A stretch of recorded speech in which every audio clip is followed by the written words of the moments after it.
A boy stands in a ravine of dry dirt and loose stones. The valley is called Elah. He does not wear armor and drives his own father weeping up the slopes of the Mount of Olives. A trusted counselor whose advice was considered as infallible as the word of God. Yet as David climbs that mountain in tears, the worst blow has not yet landed. Absalom is the face of the rebellion, but he is not its brain. A king can sometimes survive the arrogant treason of a foolish son, but there is another man hiding in the shadows of this coup. And David cannot survive the defection of the smartest man in the room. You can build a wall against the armies of Philistia. You can dodge the iron javelin of a paranoid king. You can even survive the political maneuvering of an arrogant prince. But nothing prepares you for the moment the knife comes from the chair right next to yours. If you have ever lived through the sudden, inexplicable defection of someone you trusted entirely, you know exactly what David is feeling as he weeps on the Mount of Olives. Your body carries the trauma of betrayal before your mind can even process it. You feel it in the hollowness of your chest. You feel it in the cold sweat of a sleepless night. You replay the old conversations. You search your memories for the exact moment their loyalty turned to poison.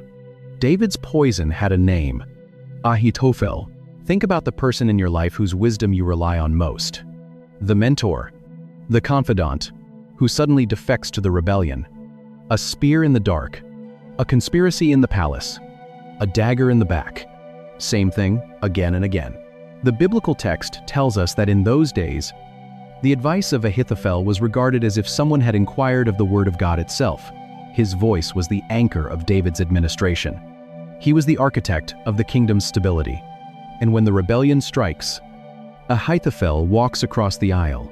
He doesn't just leave quietly. He gives Absalom the exact military strategy needed to hunt David down and slaughter him. But there is a detail hiding in the genealogies of 2 Samuel that changes how you view this entire friendship. Ahithophel had a son named Eliam, who was one of David's elite soldiers. And Eliam had a daughter. Her name was Bathsheba. The man orchestrating David's assassination is Bathsheba's grandfather. The man advising the rebellion is the father-in-law of Uriah the Hittite, the loyal soldier. David murdered to cover up an affair. Ahithophel had sat at David's table for years, offering brilliant political advice, while quietly nursing a cold. Calculated hatred for the man who destroyed his family. The son broke David's heart. The counselor broke David's foundation. Betrayal is not an attack from a stranger. It is the weaponization of intimacy. If you are in a season where your trusted alliances have crumbled when the business partner walks away, when the spouse breaks the covenant, when the spiritual leader abuses the trust, you are standing in the dust of the Kidron Valley. Most people read these stories as isolated battles. A catalog of villains David had to survive to get the crown. Psalm 55 is the raw, unedited journal of a king drowning in this exact agony. If an enemy were insulting me, I could endure it. David writes, "But it is you, a man like myself, my companion, my close friend." The hardest enemy to fight is not the giant who screams at you from across the battlefield. It is the one who used to pray with you. It is the one who knows exactly where your armor is weak, because you were the one who took it off in front of them. David survives Ahithophel. The counselor's advice is eventually ignored, and the rebellion collapses in a forest of oak trees. David crosses the Jordan River again. He sits back down on the throne. The external threats are dead. The internal traitors are buried. But the pattern of the pursued is not finished, because the final enemy is not waiting in a valley, or a cave, or a city gate. Spring arrives. The winter rains stop. The dirt roads of Judea dry out.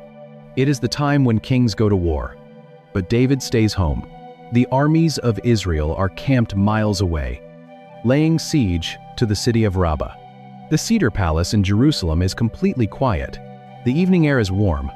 Shadows stretch across the limestone courtyards. David walks out onto the flat roof. He places his hands on the rough stone parapet, and then a catalog of usurpers he had to defeat to keep it. We assume David's enemies are just geopolitical hurdles. He looks down into the city. He sees a woman, She is bathing in the cool water of an adjacent courtyard. He asks a servant for her name. The servant warns him she is married to one of his elite soldiers. David ignores the warning. He sends messengers. He takes her. He sleeps with her. Days pass. A message arrives. "I am pregnant." The warrior panics. The king scrambles. He calls her husband back from the siege lines. Uriah the Hittite walks into the throne room. He has mud on his leather boots. He smells like campfires, sweat, and iron. David offers him wine. David tries to send him home to sleep with his wife, hoping to hide the paternity in the fog of war. But Uriah refuses. He sleeps on the cold stone floor at the palace door. His loyalty is absolute. His integrity exposes David's treason. David realizes he cannot manipulate Uriah, so he decides to murder him. David writes a letter to his commanding general. He orders Uriah to be placed at the front of the fiercest fighting, and then abandoned. He folds the parchment. He drips hot wax onto the seam. He presses his royal signet ring into the seal. He hands the letter to Uriah. We think of them as mere tests of his military brilliance or his faith. But if you look closer at the specific language the ancient writers use, Uriah carries his own death warrant back to the battlefield. The archers fire from the city wall. Uriah falls in the dirt. The cover-up is complete. David spent his entire life mastering the art of survival. He knew how to dodge bronze javelins. He knew how to outrun tracking units in the desert.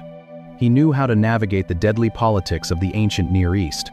But standing on that roof, facing an empty evening, he has no defense. Goliath wanted his body. Saul wanted his sanity. Absalom wanted his throne. But David surrenders his soul for an evening of unchecked appetite. The most lethal threat to David's kingdom is not an invading army. It is his own reflection. He becomes the exact monster he spent his youth running from. He wields absolute power to crush a vulnerable subject. Just like the mad king in Gibeah, he abuses his authority to take what does not belong to him. But the biblical writers do not just record this as a tragic moral failure. They do something brilliant with the structure of the narrative itself. They arrange the text to force you to see exactly what David has become. And the phantom opponent they summon next changes everything about how we read the books of Samuel. When you step back and look at the literary architecture of 2 Samuel 11, you realize the ancient writers are doing something devastating. At the exact moments these men emerge from the shadows, at what David loses in each encounter, the traditional reading starts to fall apart. They are holding up a mirror. They are systematically forcing you to watch the hero become the monster. We spent chapters watching David play the role of the righteous sufferer. We watched him dodge iron javelins. We watched him shiver in the dusty limestone caves of En-Gedi. But read the story of Uriah the Hittite closely, and you will see that the roles have completely reversed.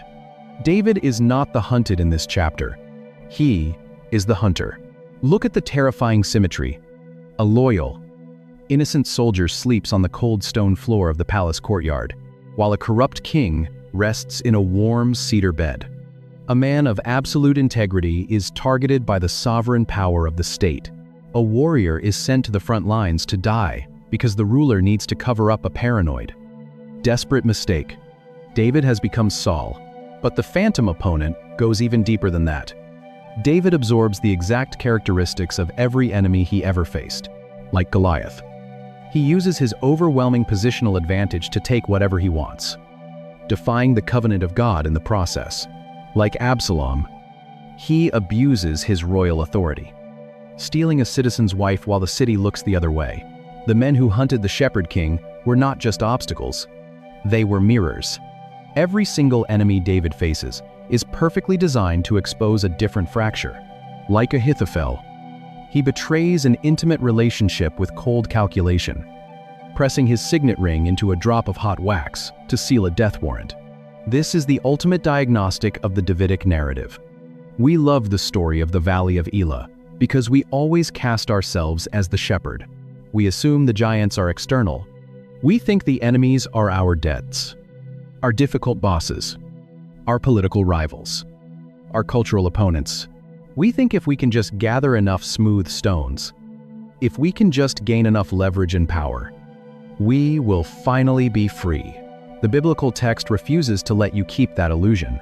The greatest threat to your soul is not the giant standing in front of you. It is the entitlement growing inside of you. The phantom opponent that David spent his entire life fighting was the capacity for corruption lying dormant in his own chest. The moment he stopped moving, the moment he thought he had finally secured the kingdom, the rot took over. The wilderness was dangerous, but the palace was lethal. Hardship did not destroy David. Comfort did. Unchecked power did not ruin his character. It simply exposed what was already there, waiting for the right evening on a flat roof. He defeated every Philistine champion. He outlasted a mad king. He survived a brutal civil war in his own soul. They arrive precisely when David is relying on the wrong source of power, hiding behind the wrong walls, or trusting the wrong alliances. But when the prophet Nathan finally walks into the throne room, uninvited and unannounced, David is forced to face the only adversary his sword cannot reach. A giant claimed the space of the in-between, and a shepherd boy refused his jurisdiction. A paranoid king threw a javelin in the dark, and a hunted man refused to become the monster chasing him. A trusted counselor weaponized his intimacy, and a broken king learned the true cost of betrayal. A beloved son stole the hearts of the city with a smile, and a grieving father wept barefoot on the mountain. A loyal soldier slept on the cold stone floor, and a corrupt ruler sealed his death warrant with hot wax. A prophet walked into the throne room with a story about a lamb, and a fallen hero finally saw the enemy in the mirror. Same heart, same grace. But maybe the part that stays with me most is the Mount of Olives. The image of a king, completely barefoot, the sharp limestone edges cutting into his heels, weeping under a heavy mourning cloth for the son who is trying to kill him. It stays with me not because it is a picture of political defeat. The Philistine champion, the mad king, the traitorous son, they are not random villains. They are divine diagnostics. It stays with me because it is a picture of the exact grace we all eventually need. The sudden, terrifying realization that you cannot fight your way out of the consequences of your own heart. The moment you realize your armor cannot protect you from yourself, if you are in a season where the enemy you are fighting is not a giant in a valley, but the entitlement growing in your own chest, if you are exhausted from fighting off the paranoia of a leader, the betrayal of a close friend, or the quiet, creeping failures of your own home, you do not need heavier armor. You do not need a sharper sword. The valley of Elah was won with a stone, but the battle for the soul is won with surrender. It is won by refusing to throw the javelin back. It is won by sitting in the dust of your own failure and letting the prophet name the truth. And may the God who meets us in our deepest wilderness, who never abandons the broken kings hiding in the caves of their own making, give you the grace to drop the weapons you were never meant to carry. If this reached something in you, subscribe. Leave a comment, even one word helps. Share this with someone who is fighting to understand the true weight of this lifelong war. You cannot just look at the men who tried to kill him, a battle nobody else can see. Pray for us as we keep digging into these texts. He carries no sword. He holds only a piece of worn leather, a wooden staff, and a pouch of smooth stones pulled from the creek bed. You have to step back into the dirt of that first valley. You have to look at the giant. And more importantly, you have to look at the exact Hebrew phrase the text uses to describe where the giant is standing. Look at 1 Samuel chapter 17, verse 4. The armies of Israel sit on one ridge. The armies of Philistia sit on the opposite ridge. Between them lies the dry ravine of Elah. Tension hangs in the hot air. Men grip their weapons with sweat-soaked palms. And then, a figure steps out from the Philistine lines. Our English translations usually call him a champion. The original Hebrew text calls him something far more specific. The phrase is Ish Habanayim. Ish means man. The root word bayin is a preposition meaning between. It refers to an interval. It describes the dividing space separating two distinct realities. Goliath is literally the man of the in-between. He is the man who stands in the gap. Ancient warfare often utilized single combat to avoid mass casualties. But the biblical writer ignores the military strategy to focus on the spatial reality. He walks into the dry riverbed. He stops. He shouts. His voice echoes off the limestone cliffs. He challenges Israel to send one man, just one, for 40 days. He repeats this cycle, morning and evening, across the valley floor. The ground literally vibrates beneath the boots of a man encased entirely in overlapping scales of bronze. The hollow, metallic thud of his spear shaft ringing against the stones. The Israelite army freezes. They do not attack. They do not retreat. They simply exist in a state of sustained, grinding terror. That is the exact function of the Ish Habanayim. He occupies the space you must cross to reach your future. When you understand this route, the scene changes entirely. The real battle is not physical. The real battle is territorial. The giant is claiming the space of transition. He prevents motion. He dictates the terms of reality. He forces an entire nation to stop moving forward and simply react to his daily presence. If you want the promised victory, you have to go through him. But his sheer mass makes going through him feel mathematically impossible. Goliath is not just a tall soldier. He is a psychological lockdown. So Israel stays in their tents. They listen. They paralyze. David defeats the man of the in-between because David refuses to acknowledge the giant's jurisdiction. He does not negotiate. He does not put on Saul's heavy bronze armor. He runs straight into the gap. He swings a leather sling. A smooth stone sinks into a forehead. The giant falls forward. The psychological boundary shatters. A nation surges forward. The physical giant is dead, but the spiritual diagnostic has just begun. The midday sunlight catches the metal. You can hear the heavy, rhythmic clanking of a spear shaft, the size of a weaver's beam. David conquered the man standing in the valley, but he was utterly unprepared for the man waiting for him on the throne. The air in the stone room at Gibeah is thick and still. Shadows stretch and warp across the walls. As a single oil lamp flickers, a young man sits in the corner, his fingers moving rhythmically over the strings of a wooden lyre. He is trying to play a melody of peace. But the man sitting across the room is entirely consumed by war. King Saul sits in the gloom. He does not speak. He sweats. He stares. His knuckles turn white around the polished ash wood shaft of a heavy javelin. The giant in the valley was terrifying, but he was simple. He stood in the open. He announced his intentions. You knew where the giant was standing, and you knew exactly what he wanted to do to you. But this enemy is different. This enemy wears a crown. This enemy shares the same table. And this enemy is slowly losing his mind. The music swells. The king's arm snaps forward. The javelin cuts through the dim air, missing the young musician by a fraction of an inch. The iron head bites deep into the plaster of the wall. The wood shaft shivers in the heavy silence. David drops the instrument. He flees into the night. The valley was a test of courage.